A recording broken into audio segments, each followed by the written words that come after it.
Namaste, beautiful friends. I am so excited to be back with you. I took a little vacay, and let me tell you why. I have been married to my soulmate for 30 years. Yesterday was our 30th anniversary. It was a download that I got a while ago, and I really just had to sit on it for a while. But now it's time for some of you to hear that. But I also wanted to send a message that, sometimes the twin flame community talks about, the twin flame is the end all be all of your romantic relationship. And it is not. I have been married for probably, when I met my twin flame, I actually met my twin flame a long, long time ago.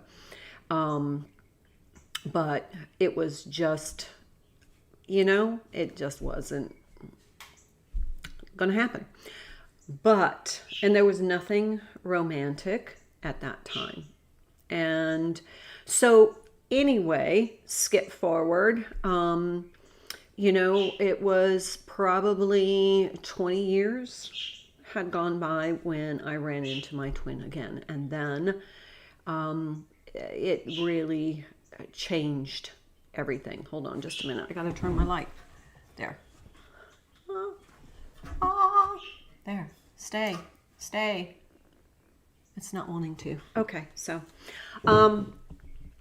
that's when I started my journey. That's when I woke up. That's when I got activated. So now I want to talk about activations. The twin flame journey, when you meet your twin, it is an activation. It is an activation at such a deep soul level that you realize that you are a light worker.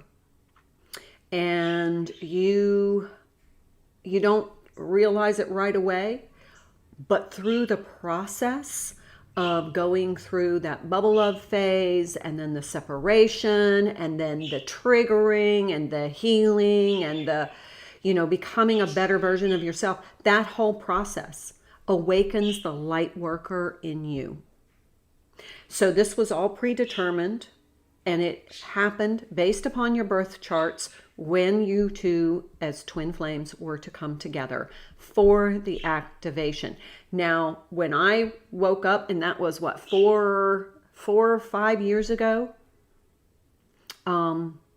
twin flames it wasn't common knowledge. It wasn't a term you heard a lot. Now it's becoming more mainstream. And that's because so many twins are waking up. But let me go to my notes, because this was a download in the middle of the night one night, and I was absolutely compelled to get up and take notes because Spirit wants you to hear this. You start at a lower frequency, and the triggers, the constant triggers, is to trigger the pain for you to heal. It cannot happen all at once.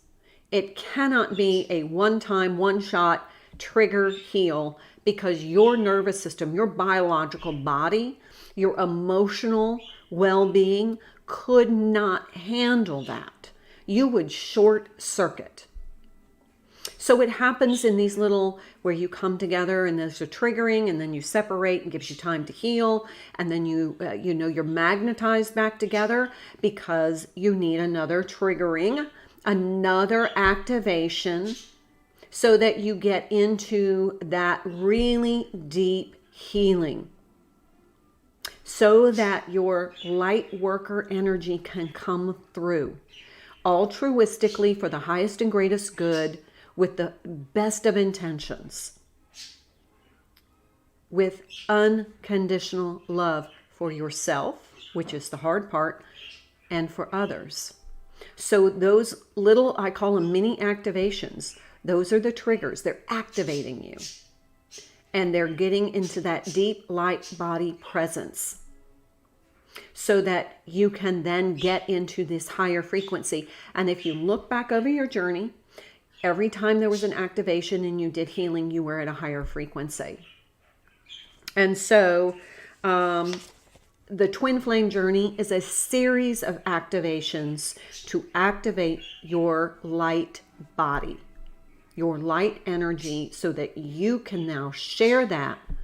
And goodness gracious, if you look at the world, is it any wonder why we woke up now? Okay, so this was pre-planned for Ascension based upon your birth chart. Feeling the pull is the need for activation. That's that magnetism. And then being, you are at a lower frequency when you are activated initially, and then subsequent activations happen along the journey to protect your biological nervous system and your emotional well-being. I wouldn't want to go through all of that pain all at once. And it's really not mentally healthy or for your greatest good to do that. Okay.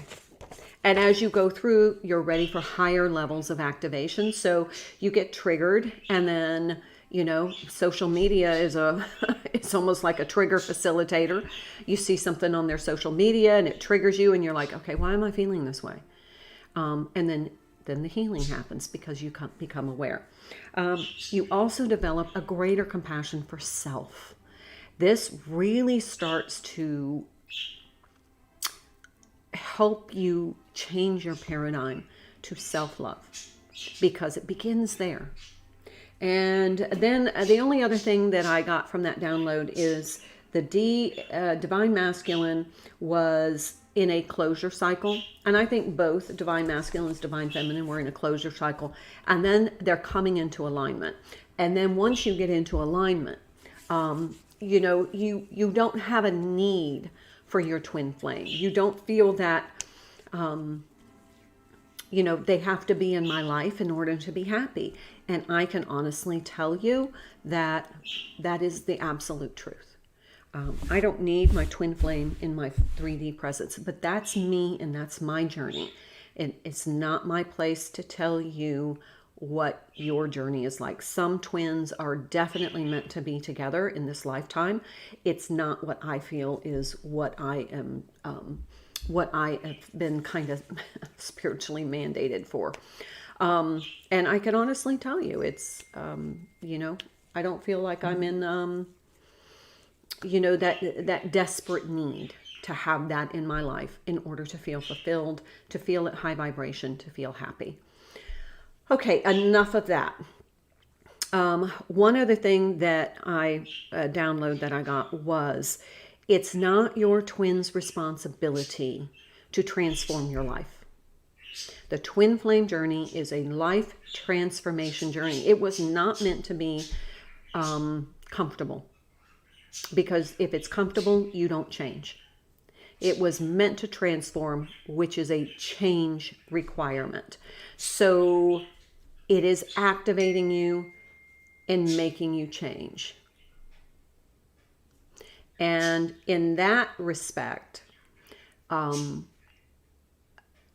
sometimes, especially when you're in that initial separation phase, you feel it's your twin's responsibility to help make you happy, to help this transformation, because you kind of assign them the responsibility for it. It's not their responsibility to facilitate your transformation. So that's part of the process, is for you to take ownership, for you to take ownership of your own growth. So that's what I have to say.